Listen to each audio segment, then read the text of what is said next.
welcome. I shared some links. I know it's dinner time. Some folks have meals. Some folks are shy. We are recording, so if you want to share anything during this conversation that you don't want on YouTube or edit, on YouTube or online, we can have signals. If you're on camera, do like a clap, say edit, they remove it at the beginning and the end of it so that when we do the video editing, we can go ahead and remove that. It'll make the video a lot shorter, but I want to give folks comfort and space that we can actually have an open discussion about something that's very important, like we're doing that. But also, let me find the remotes. Also, I want to respect everyone's privacy, right? I want to make sure that you feel comfortable sharing what you want to share. And if we just want to go live and remove the recording, we can do that as well. I'm open to everything and anything that makes everyone comfortable, including finding my remotes for my dogs. No, they're not robots. They just have training collars. And one likes to bark at everything and anything. So I don't know where they're at, but okay. Hi everyone. For those that don't know me, like Addie, I know we've been following each other on social, but I'm just Sonia. I'm the executive director of the Lioness, and our mission is to empower women to protect themselves in our physical and digital space. So I really appreciate everyone here joining in this conversation and having a candid conversation about this, given everything that's been going on in life, in our personals, in our day-to-days, in the news media, Diddy, for example. There's a lot of danger out there. So, and not many people are talking about the danger in essentially dating. The Lioness Instincts, just to give a little feedback, we started in January, and Martha and Danny are members of our lovely digital privacy crew. We host monthly women's self-defense classes. These are the first and last Saturday of every month at my home gym. We open that up to the community. And then we also travel about and give out and do self-defense classes throughout the US. Looking to break internationally, but that is more on the lower end if the universe will like to provide. And then on top of that, we are growing our digital privacy program. And this is actually one of the first virtual webinars that we'll be having. We've done digital privacy workshops at a jiu-jitsu event down here in Miami. And we're looking to expand more in the digital space. So great having all of you. So I want to start off with the discussion. I shared the links in the chat for two very impressive articles from Malwarebytes, where it talks about the pressures of sharing your location with your partner, particularly pressure that men feel, and then also when it comes to different generations, there's a sense of privacy that's among it. I don't really understand or get the generation thing. So if you want to talk about millennials and Gen Zs, please feel free to. But just overall from the article, the general gist of it is millennials tend to prioritize privacy. They're less likely to post as often. They're more conscious of what they're posting, while Gen Zs are actually more inclined to share more on this space, but it could be because of the way that they're raised and the fact that they had technology. Well, me as a millennial, I think I am. We weren't raised with technology. It came in, and we were always raised in like, don't get in a car with strangers, don't get candy off of a bus, or not a bus, a van. You know, we had all these scare tactics on strangers. So in the chat, or if you want to get off your mic, I'm curious to know what influences you as a person when it comes to valuing your privacy and sharing the data that you have. Once again, if you don't want it to be on YouTube, let me know and we'll edit that out.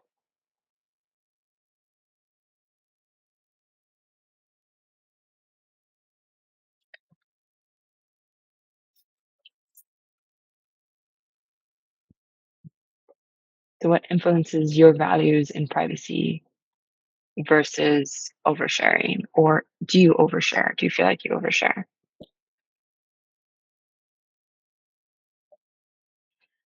Okay. Body says, for me, I do not share my location with anyone. I care about my anonymity. And I don't know why. So, I mean, I don't really share my location either. I make sure that sort of stuff is like kept secret, private. If anything, I have like an app on my phone that my family uses. It's called Find My, and it's used to like find iPhone devices. We use it, to have each other's locations, but also like find our phones in case we ever lose them. Um, Even to where you mentioned about like the whole article with the dating and like how certain generations are like more private than others. I think what it is with Gen Z is that like we have access to like technology that like shows our location. Especially with like, there's a lot of apps popular among Gen Z that can like give your location, like Snapchat, right? And I think it kind of creates an expectation to like give your location to your partner. I know, like, in fact, it's interesting because, like, last night, me and my boyfriend were like talking about it, and he told me, I'll give you my passcode, I'll give you my location. It's not something that like I expect you to give me, but if it's there, and like I extended like the same thing too, right back. Um, but I think it's like maybe I could definitely see it being generational. Yeah. Martha in the chat said, for me, sharing is not an option. I was raised to be more careful as a woman, and I'm always more paranoid about sharing anything. Yeah, for me, I feel in that context of just like, I don't feel like I should, or that I have to give you my location. But for example, with my previous partner, when I would travel, when I would walk around maybe late at night, or I was taking an Uber and it was like a sketchy place, like that, those were moments that I would share my location, and it was more of a safety concern rather than like him needing to know. Like there was a reel I saw, and it's like my partner gets my location to make sure I didn't fall off the cliff, right? Not because he's trying to track me, but more because he wants to make sure that if I do fall off the cliff, somebody can find me. Um, Hi, we are having a conversation. You can do it in the chat. You can do it in come off camera, come off mute. We're talking about what influences you based on, your generation or what you grew up as, um, to value your privacy versus oversharing your information with somebody you're dating, whether it's new in a relationship. Um, Kind of the area of discussion we're having right now.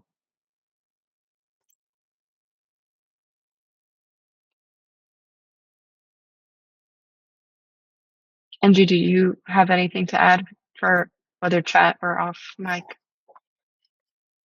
Yeah, I think it's depends for me. Like if I, for example, let's say I met the person online and um then we came to an event and it's a local event.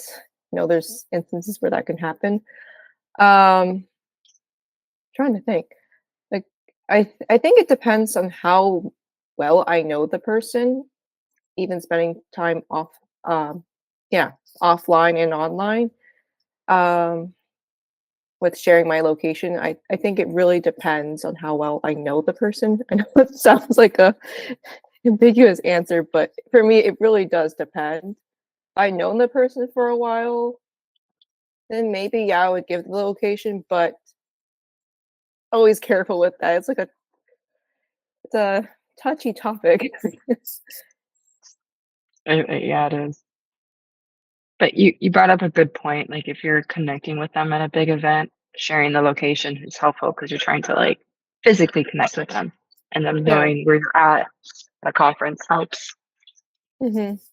Yeah, Um, that was an example that where it could work because you're in the same area, maybe just in different locations. Conferences, this can be big. So, yeah. yeah, I can see how that can be a good idea too. And then like right after, you can always like shut off your location. Like for me, it's like on dating apps, what I do is like the only social media I gave out was like my Snapchat, nothing else. And like I would only really ever give my social media out until like I was getting more serious with the person or like we were official. But that's about it. I like that. Yeah. You just never know too with like how people can react. Yeah. Yeah, I like this discussion because 'cause I'm getting back into the dating. I'm not ready for it, but I'm getting back into the dating field, so it's just something important. There's Usually a I my but lot of people out there like, stalkers, people can become obsessed and you just gotta be careful. yeah. Go ahead, Addie. So I'm gonna turn on my camera and voice chat. I've been recording a skit, so ignore all this. But something that I wanted to kind of bring up about this is it's not as related, but you know those Facebook groups? Like I know this is gonna go on YouTube, but it's like maybe take the name out. Yeah. Have you seen those and how people are sharing the open source intelligence? Like I have a story of when I was in Washington, D.C., and there's this guy that kept coming across like my Tinder, and apparently he had actually killed a girl and he had pushed her out of a moving car, and they were not able to actually hold him accountable. But the only way that people were being warned about this man who's like just totally like running on the loose, and there are multiple of them that have done like heinous crimes who were able to like go out and about. But the only way we were able to like tell each other about this was through this Facebook group because there aren't really the protections there for like victims of domestic abuse. There's not like a national registry. So it seems like these women's networks are probably kind of the best way to actually stay safe. I can Yeah. agree with you. Like, I actually had an experience where like, um, I was doing OSINT on a guy I met from a dating app. And like, this guy, he seemed so sweet to me, just seemed normal. And then I end up finding an article that he was actually arrested for like child porn charges. Yep. That's why we need the OSINT, just to Yep. confirm.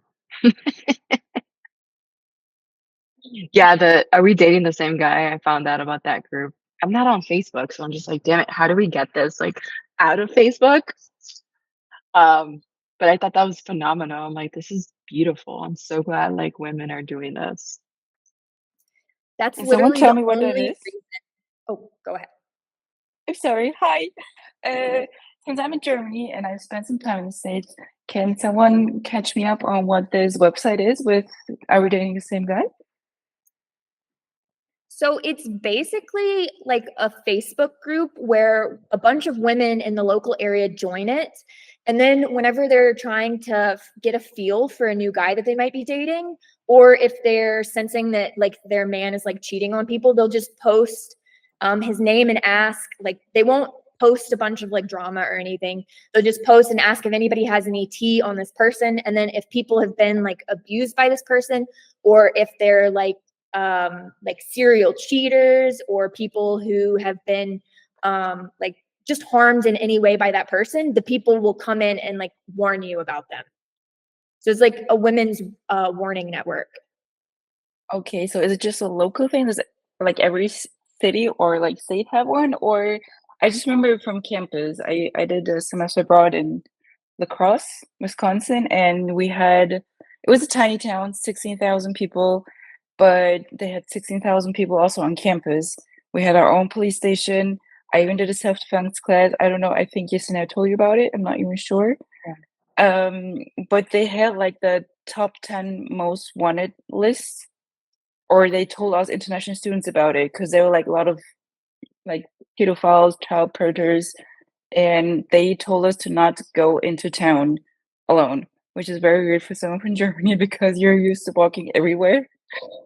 And that was the first time I was actually scared for my life because you can feel it. Like once you get outside of campus, it was like, okay, this is a different vibe. I've never felt this before.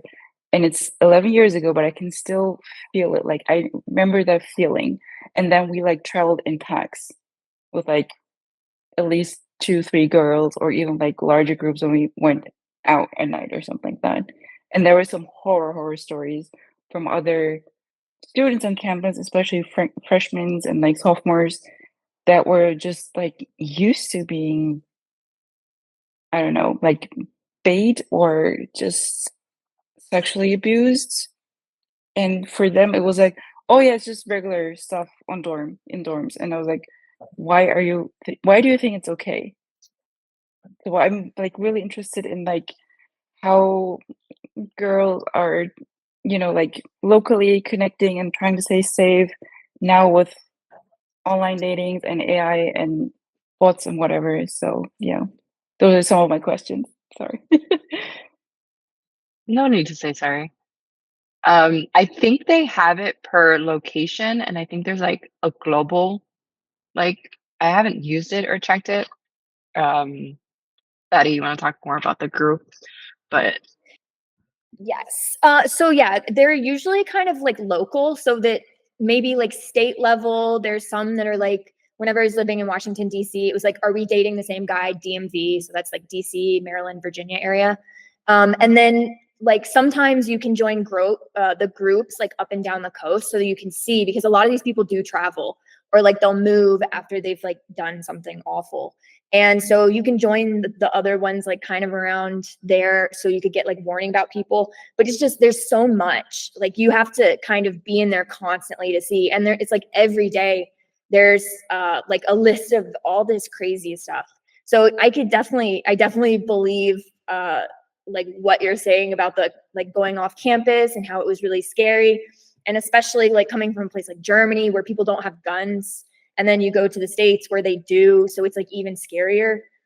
So yeah, I think a lot of the time like you just have to be extremely careful about who you interact with, and you have to really mind yourself. Like you don't really have anybody looking out for you except for your friends. So we just like have to travel in packs as women. Like I don't know if you guys have heard of this book, but the Bonobo Sisterhood. um Apparently bonobos, they do not have issues with sexual violence from male monkeys. They're like one of the only ones, and it's not because they aren't violent. It's because every time a male attacks a female, she screams out, and all the female bonobos come, and they all attack him, and they rip him to shreds. So I think honestly we should probably be more like bonobos, looking out for other women, and really just like if you see somebody who is in like having trouble or something, it could be their boyfriend maybe, but if you sense something is off, maybe like step in, if you can. So that's what I try to do. I try to at least make it known that I see what the person's doing. If they are acting in a way, I will lock eyes with them and hold it for an uncomfortable amount of time just so they know that I see them. And a lot of the times they might like tone it down, or they'll feel uncomfortable because they've been seen acting out. But we really need men to step up and hold them accountable, because they don't really listen to us. But what we can do as women is come to other women's defense, in my opinion. can you Yeah, share that's your awesome. Amazon? Can you share your Amazon affiliate link for that book? Yes, I can. I Yay. always tell it to my friends, like send your Amazon affiliate link. They make some money. And then check Facebook if they have one in Germany. If not, just start one and then just start connecting people in there, because that's the way it started, you know. Yeah, we have similar things here. Like a friend of mine, she is almost retired from like an army base here, and she has a lot of granddaughters and well, friends that are like maybe like around our age, and they have like their own systems. Like every state or local place, they have like the students or in schools, like everyone's sort of staying connected. And what I know is that they're like, I used to have my phone out and then like have like smaller knives or like keys that I can like defend myself with. But I know that there are like some hotlines where you can like stay on the phone until you get home, or like have like little like whistle apps or something like that. I remember those from campus. And also, I was gonna say something about, hold on, it's almost 1 AM here, so my brain is a little bit tired. Um, I was gonna ask you guys something about like how it was for you guys. Like, what was like your worst experience, or if you guys want to share anything or something that happened to you. I had a s- somewhat severe experience 2 years ago when I was in Turkey, was in my family, and what we heard from the state police and my eldest niece, she said to just put your phone and then hold like the camera in their face and start recording. I know it's against a lot of like security and data security and stuff like that, but in that moment, if that scares them with like social media and like going live and everything, that is something that the state police there and my eldest niece told me that apparently works on them. Like I also do the eye contact that Eddie just told me about, and but putting the camera and recording right in their face, I don't know, like how would that work in the States, for example? Uh, the one thing that I shared a link on the chat. I'm not sure if they send to Germany, but it's something I would love to create in the future, an additional piece. But it's a necklace. They have necklaces, they have rings, they have like bracelets that you can click and it'll connect you to like an emergency. Once again, I think it's more for the States. I don't know if they have similar or they ship out internationally. Um, for me was essentially an abusive ex that was like tracking me. Ended up getting a restraining order on him, and he would just end up showing up to places that I was at. And I realized that a lot of it was because of social media, posting when I was there, um, him knowing my routine. I'm a very routine person, so he knew what my routine was. But that comes with one, anybody can do it as far as they're watching you, um, and things like that. I don't know if anybody else to share. So, this happened to me and a friend of mine, but my friend got like the worst end of the stick. So we were freshmen in college, and we had an encounter with this guy. So I went to a school in Rhode Island called Roger Williams University, and the undergrad campus was in a town called Bristol, and that's where I went to. They had a graduate campus in the city of Providence, which is the capital of Rhode Island. And I remember I had met a guy on through like the class of 2021 Facebook page that was being ran by the school, and it was really poorly moderated because like people who like had no association with my graduating class were like literally part of it. And I just so happened to meet this guy there and we talked, and then we ended up reconnecting. And when we were reconnecting, I he was also like trying to harass my friend. So I had two close friends in college who were both roommates with one another. One of them was an international student, which I think unfortunately made her very vulnerable in this situation. And he was very, very creepy towards her. And like we were 18 years old and he's like 23, 24 at the time. So imagine the age gap. Now you look back, it's really messed up. And I'm 25 years old now. Like I ain't going to like a 18-year-old. But this guy, he was like um begging my friend to let him and her alone in the dorm.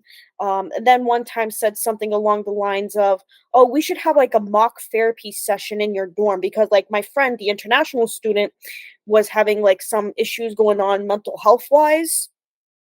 Because like she had been in like kind of an abusive situation with an ex-boyfriend back in her home country. And I remember too when this was going on, he was like begging me to like let him in my dorm. And then he said something like to me, I want to meet up with you next week. Understood? So I went to my RA about it, who was a senior, and I trusted her. And then she got a very bad vibe about it. And I said to her, look, you're older than me, you're more experienced than me. If you think there's something wrong, let's go ahead and file a report. So we did. And I met with the head of the dorm. They call them the cores. And I told them what happened, and I had to meet with Title IX.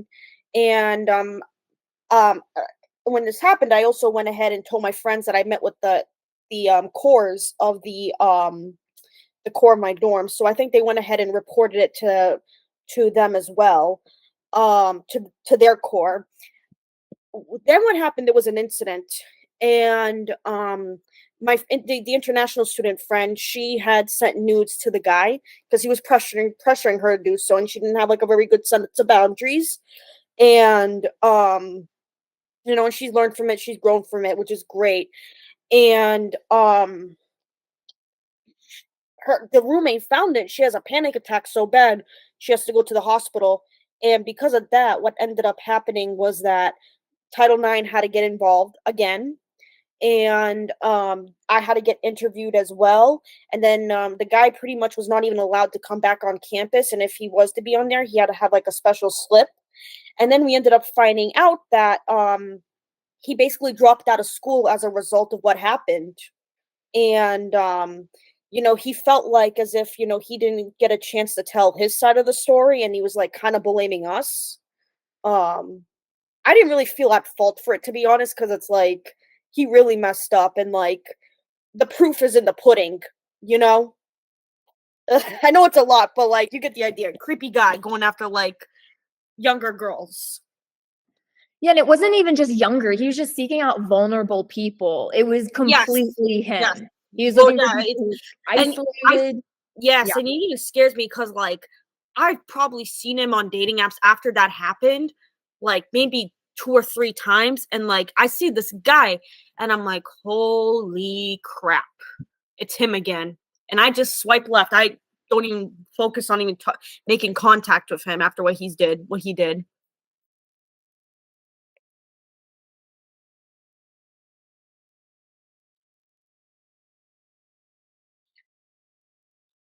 I feel very sad about this because I remember how excited I was to be in Wisconsin in that tiny little town that was basically like Howardton.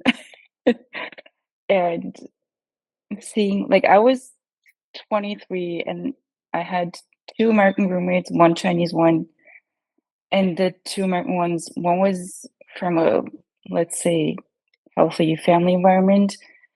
The other one was very vulnerable, and she was a lot of like victim of many forms of abuse. And I really hope that she's okay right now. And it's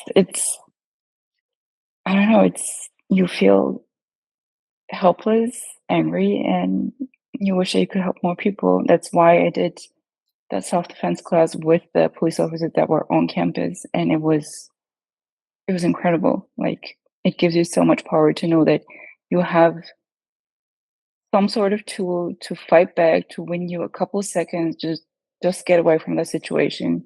You don't have to bring them down. You don't have to like knock them out or anything. You just need to get away. Like, find that couple of seconds and just run for it. And a lot of Right. people, especially girls, don't know how to do it. And even here, like, I'm in Germany, I'm in Darmstadt, which is like close to Frankfurt. We actually have the ESA, like the European Space Agency, so we have a lot of international people. It's amazing.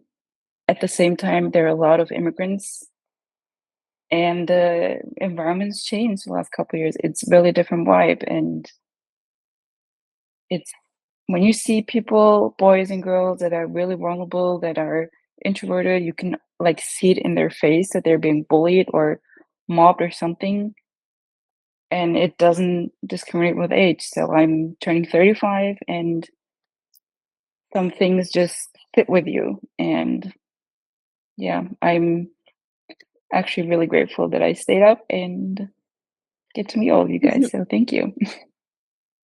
Thank you for staying up. Much appreciated.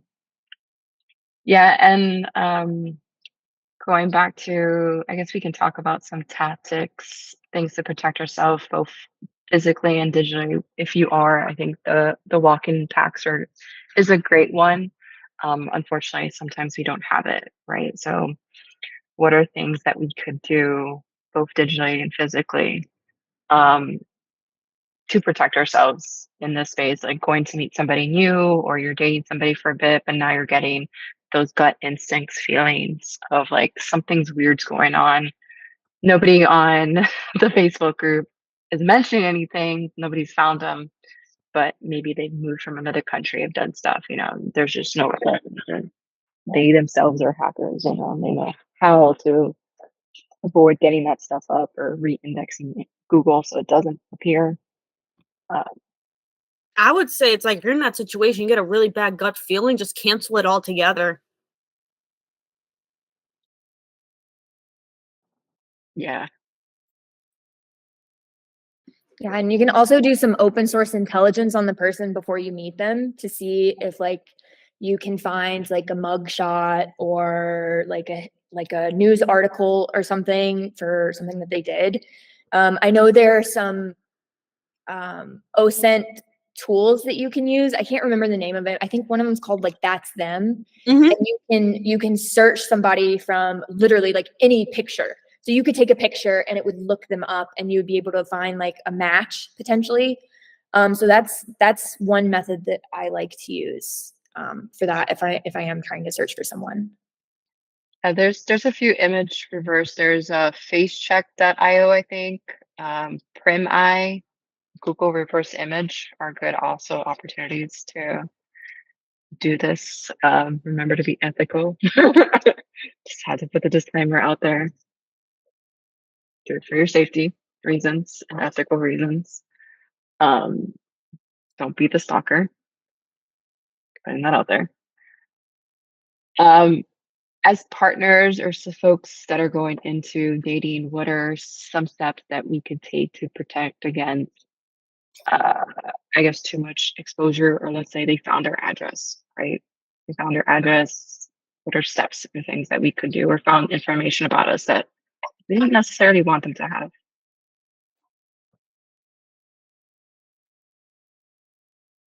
Or services or something if it gets to an extreme. So I guess you could take protective measures in your home, like making sure that you secure your garage door and install like the special screws into it so that it can't get kicked in. You can take precautions with your PII to where maybe you can go stay with somebody for a little bit, or even like sometimes I would call a friend to come stay over with me so that there's another person there that would like scare them away. But honestly, for me, like I'm a nomad. So if somebody gets my location that I don't want to have it, I disappear. I change my phone number every year. Like I don't even have a phone number now. Just because I don't want people to be able to track me or get in contact with me for reasons similar to those. Like I don't share my real name online. I don't usually do any of that. That's a good point. I think I use Google Voice numbers. So whenever I'm meeting somebody new, I'll give them my Google Voice number, so that they don't have my actual number. It gets a little complicated because some people know about Google Voice numbers or how to find, but there's other services. Martha? I'm actually learning a lot. Thank you all girls. But I guess from going through a situation that I went through, I had a stalker and it's a pretty bad situation. I won't get into the details, but as what I do now to be a lot more careful, as you can see in my Google, you'll only see a name and not a last name. I do that a lot throughout my socials, or I'll just use my middle name. I don't give out my full name at all. And you go and look at, well, you probably won't find me in my social medias, but I do have them.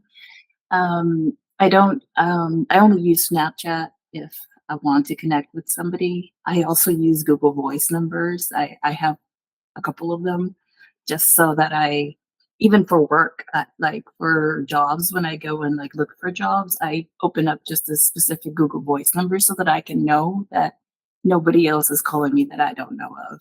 So I take all of those precautions now because of what I've been through. But I would hate to have, somebody think that this is the extent that you have to go through. Like, I don't want y'all thinking it's always going to be like that, but it's a good thing to have, like, do not share too much. And I've seen a lot of women do that, that they share their world, with like, oh my God, I really like this guy, 10 minutes in, they already know where I live. No, it's things like that that gets us in trouble. Yeah, I like that. Adding to for me, it's interesting because I do a lot of public speaking, so my name is just out there and it's super unique. Um, so for me, it's just I have to put additional, like before I did a lot of public speaking and a lot of more public presence. Um, I always had my code names and like even when I go to Walgreens to pick up it's like we see DC or something. I have some crazy names on these like old ass accounts that they look at me and like, this is your name. I was like, no, I just don't want Walgreens selling my data, or not having and selling my actual data. But the other thing too is if you own your home, you can blur your house on Google Maps and Apple Maps as well. Cameras for me, dogs. I have two dogs, two big dogs, and this morning I just went on a walk. It was interesting because I always take my phone with me. But I was like, you know what? Let me just take my two dogs, no phone, because I didn't want to carry a bag. And there was this guy coming, and I was like, I want to go down this path. So I went down the path, and something just told me like pull to the side. One, my shoe was untied, and I didn't want to tie my shoe on the path. So I pulled to the side with my two dogs, and it was just interesting because he waved at me to say hi, and just like his wordage, right? He's like, "Oh, your dogs are so nice." Um, the brown one, he apparently had one that looked just like it. And he's like, "Oh, if I didn't know that my dog passed away, I would have said that you stole my dog." And I'm like, "Why would you say that?" Like in my head, I'm like, "Why would you say that?" And then he was looking at my kid husky and he's like, "Oh, that's such a beautiful dog. Like, I will take that dog from you." And I just stared at him like, "Good luck, buddy." Like they're both sitting in position, like staring at the guy, like waiting for my command. And then I'm like giving him as little detail as possible. He continues down the path and we continue. And all of a sudden I see him coming back. And once again, I pull to the side. The dogs took their shit. And like, I'm literally holding two dog bags. And he's like, "I'm not here trying to figure out where you live." That's like the first thing he says. He's like, "I'm not here trying to figure out where you live, but like, what kind of permits did you have for these dogs?" I was like, "What do you mean? Like, what?" And he's like, "Yeah, because I want my dogs, but like the place that I live in," he's like, "How did you get the dogs? Like, did you have emotional support?" So I just played along with the story. I'm like, "Yeah, yeah, I live there." Da, da, da. And he's like, "Oh," I was like, "I just pay the fee for the dogs." And he's like, "Oh, there's a dog fee." And I'm like, "Yeah, there's a dog fee." But he's like, "Oh, because they said that this place, they didn't have dogs." I was like, "Oh, I've lived there for years. I know the guy. They just tell me to pay a fee." And totally fake, but it's interesting because like I don't know this fucking guy and just his wordage was so strange. Like, "I'm gonna take your dog," and I'm like, "Bitch, try." And it's like I'm not asking where you live, but like, how do they accept your dogs? Um, so that just brought me up to this morning's memory. It's interesting. Yeah, I think having a fake story helps because they don't need to know, especially since they're a stranger. And I know for me, I like to use my polyglot skills to my advantage, especially if I think that person's weird. I'm like, okay, we're not going to speak English anymore. We're going to speak another language that you don't know. If I come off as crazy, that's fine, as long as that weirdo's away. So A lot of times, works. oh, sorry, I didn't mean to interrupt. A lot of times I like to out weird them. So like if they start saying stuff, I'd be like, "Yeah, so I've been out here scouting for some ditches." And they start like being like, "I'm looking for places to do, I don't know, like some dark magic." Or like if they start getting really weird, I'll start barking at them. And they get so weirded out that they go away and they are afraid of me. So like one of the things that I love to do is if a man makes me feel uncomfortable, it is my job to make him regret it. by being far more uncomfortable than I was. So I love to just start trying to be as weird as possible, or say things about like the last guy I killed. Like I will straight up say some crazy shit, and I'll be descriptive too, so that they know that I'm not the one to play with. But I think that's worked pretty well, because they're like, this crazy bitch, and then they just don't want anything to do with you if you're difficult.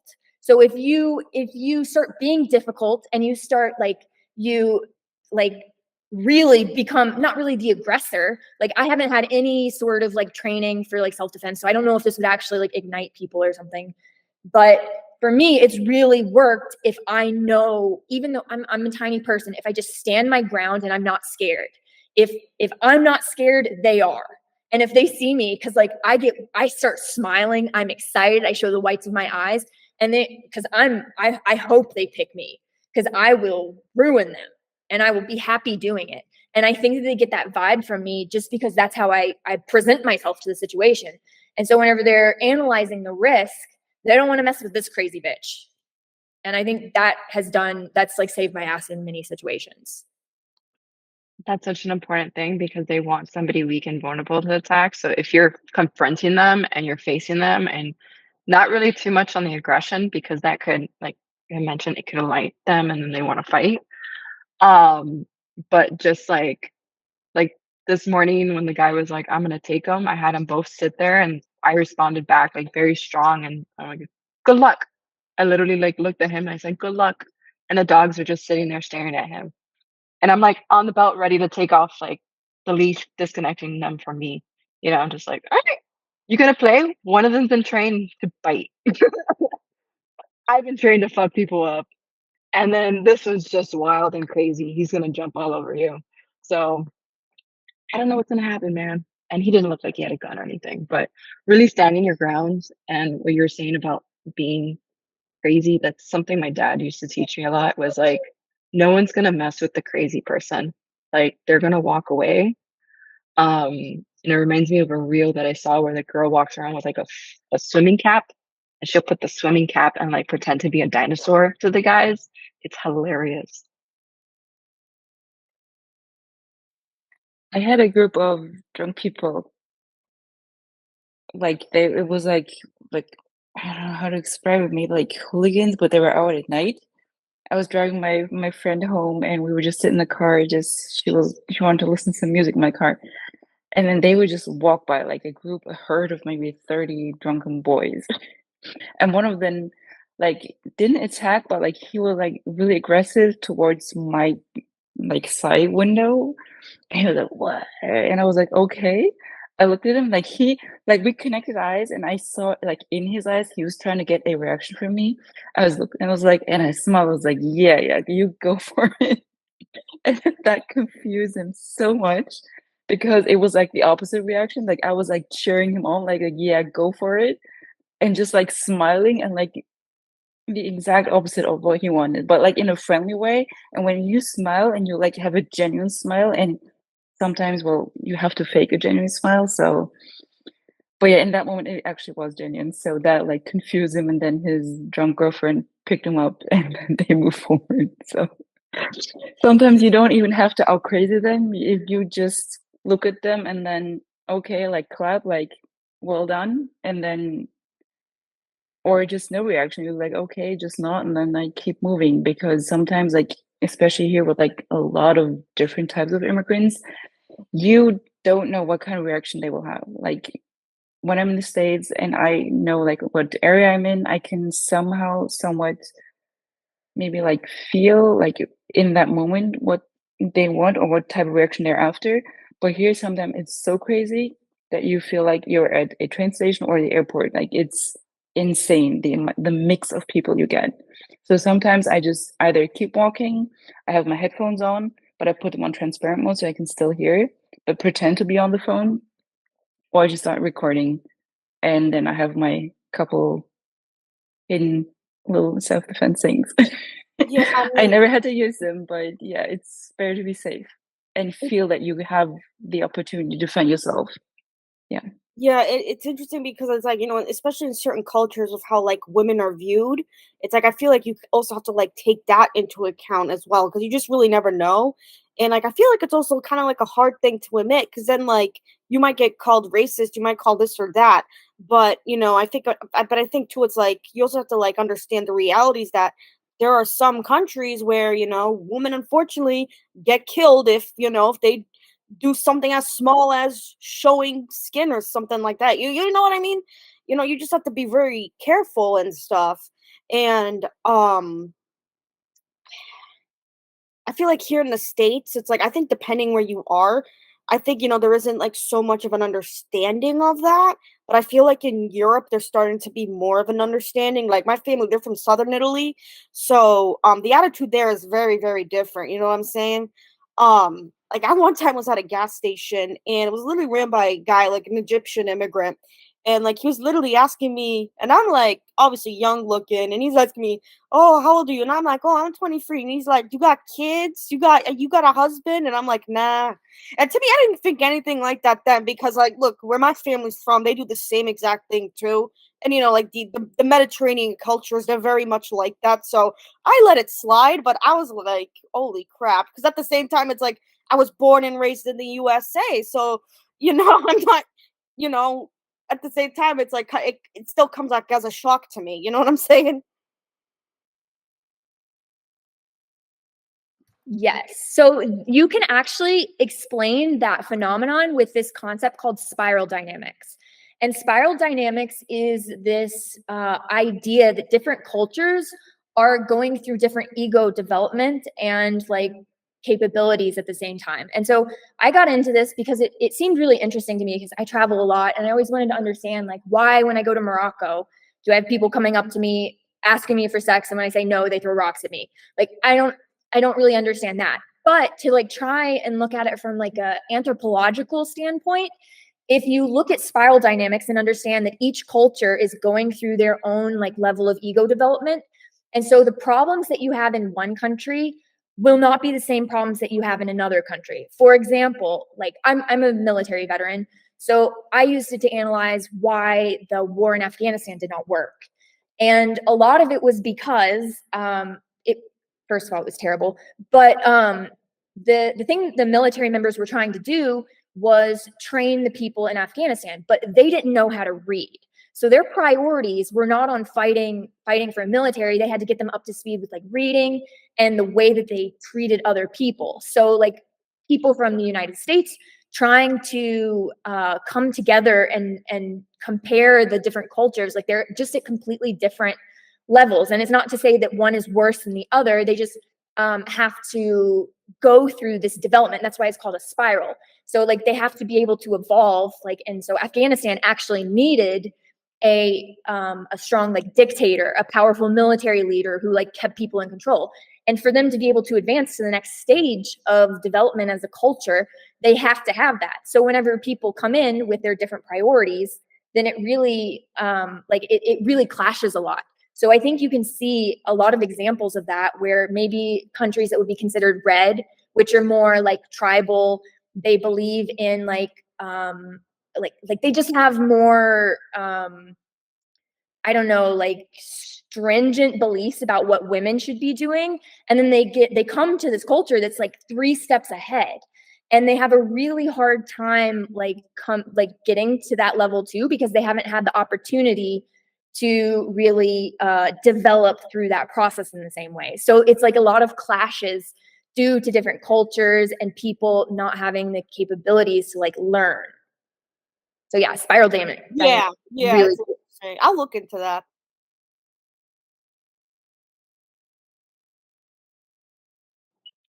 I like that, and that's an interesting point because yeah, every country has its own, like, I remember when I went to Cuba, that's like a whole nother space, but, like, I got a lot of proposals, and I was like, "No, I'm good, I'm good, I'm good," and they're just like, "Okay," Oh, and they really? propose to the next person, you know?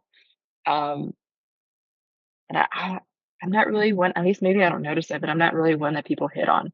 But talking to therapists and my friends, they're just like, "You have this, like, resting bitch face, like, don't even approach me." And I'm like, "Okay, cool," but this sucks when I'm now trying to find somebody. So we're gonna find a balance. We are coming towards the end of the call. This has been very beautiful and helpful. Two questions I want to pose is, are we still okay with this going on YouTube? I know a lot of sensitive information was said. Just want to make sure everybody is good with this going on YouTube, or any parts that you want edited out, let me know. I'll send folks the raw video first, and that way, if you want to tweak it and use it for your own social, please feel free. But that way we can get consent, and then I'll have like a timeline on that so we can get that up and posted. Last thing, is there any final comments, questions that we want to close this out with?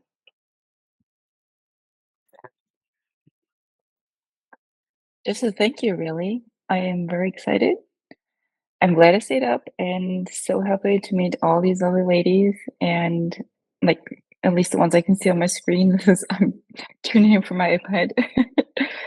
So yeah, I'm looking forward to the next round and hopefully getting to know all of you lovely, amazing people in the future. So just a big thank you. Yeah, thank you for joining us. Denise is great. If you want to connect with her, she's a fabulous person to just chat with.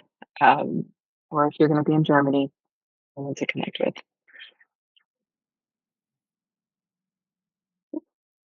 Last minute Also, thoughts, questions. Go ahead. I was gonna say thank you for putting this together. It was really nice to like come together and have like a group of women who like care about each other, you know. Not saying that others don't, but it's really nice to see women like sharing their safety tips and stuff. So thank you for putting it on. Yeah. Yeah, this is Thank you, definitely Nancy. something I saw needed. Go ahead, Angie. I also say thank you. And yeah, I think this was great because there's not many conversations about this online. I feel like there needs to be more so people are more aware, especially with the way dating has changed from maybe even 20 years ago up to now. Yeah, I saw this because, like, for those that have known me during the progression of the Lioness instincts, like, there was something in security I wanted to talk about, and continuing doing and blending self-defense, physical and digital.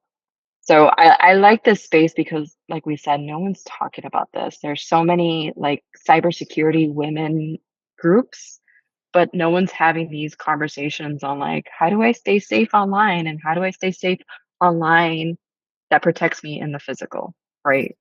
Mhm. There's a huge gap in that. So thank you everybody that's participated, has helped move this along. Um, my Lioness Pride folks, Danny, AC, and Martha, thank you. And Angie, of course, for your help on the Discord. And Addie and Denise, I just love you. Y'all make your socials always make me so happy, and love connecting with you. Oh, I might have another question, actually. Since you and I will be a little bit more in the public eye, I'm afraid there's no more way around it. I would love to know more about maybe like that journey because I've had some stalking experiences, but I am embracing it. And since I still live with my parents and I'm in a well-known city, I am very interested to know how, like, maybe the differences we have here in Germany or in Europe compared to Florida, where I will hopefully be soon. Thanksgiving was planned, but maybe around New Year's, we'll see. And since I have family there, I'll probably be staying there a little longer. So yeah, I'm excited to share this journey with all you lovely, amazing people and hope to learn from each other. Yeah. Yeah. One thing that I do is I have to do it, I have to redo it, but I clean up my digital footprint hygiene. So every now and then I'll go on Google and my name is super unique. Regardless of how you put it, it's super unique. So I'll go on Google and I'll put my name, and then I'll like contact Google or contact a people search thing and just kind of clear it out. There's companies that do it as well, that help you. I think Red Canary is one of them. And they'll literally like clean up your digital footprint and remove that. So from a public facing perspective, that's a hygiene. Delete Me is another one. That's a hygiene continuous hygiene tasks that you have to do. Because every time you create a new account, every time LinkedIn decides to sell your data to AI information or use it to train its AI information, you have to go in and like opt out and clear whatever data they sold. So it's something people need to do, just like showering, brushing your teeth. And then just make sure that whatever is on there is what you want people to see. Like the other day, I was at a conference and I went 5 pages in to my name and I was like, okay, cool. There's no people search. Everything that you have here is what I need. But at the same time, it was my laptop. So you have your own cookies and advertisement that are going to filter what you want to see. So I had friends also do it on theirs, like search my name and see if anything pops up, send me it, and I can like clear it out. So look for your tribe as well. Yep. And when in doubt, OSINT. When in doubt. Yes. Yeah, and the webinar, I think it's the 24th, if I'm not mistaken. It's also Thursday. We're going to be doing digital privacy workshop. It's going to be using some OSINT tools to find your data that needs to be removed. So keep on the lookout for that. It's going to be at the same time, and I'm sorry, but I can also send you the workshop information if you're not able to make it at that time. Sounds good. Thank you so much, Essie. Thank you, everybody. Yeah. Thank you, everyone. Stay safe out there and lots of love. Bye.